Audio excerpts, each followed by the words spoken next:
دخيلكم شو كان برد اليوم. مش يساوي أكلة حلو هيك مسا اشلح.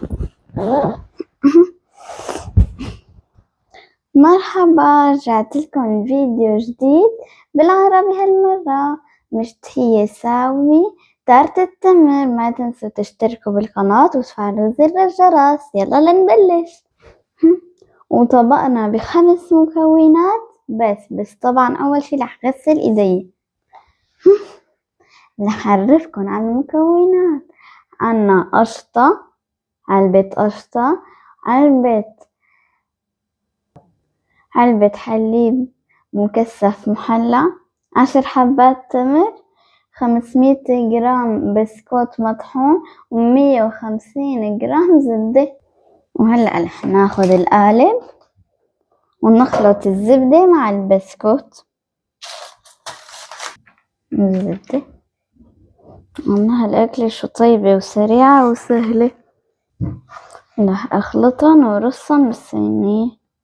كتير حلوة طالعة تبع الزبدة والبسكوت. هلأ بدنا نمعس التمرات اللي شلنا منهم بذر ونصفن على القالب البسكوت والزبدة.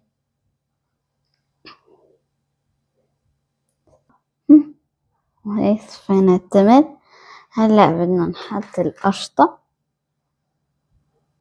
طبعا بالسباتشولا ونمدها. خلصنا. هلأ بدنا نحط الحليب المكثف المحلى. بدنا نخليه على حرارة 180 لمدة نص ساعة. بس أنا لقيت طريقة هيك أريح.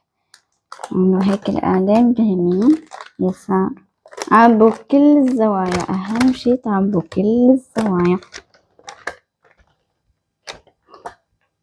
هلأ رح نحطها بالفرن ونرجع لكم بعد نص ساعة لندوق. هاي بعد نص ساعة طلعنا تارت التمر من الفرن. هلأ رح نقطعها وندوق. الطعم خيال. هلأ أنا عم شوكولا شو جنبها.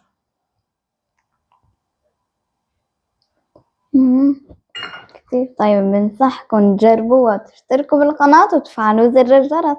يلا منشوفكم بغير الفيديو إن شاء الله.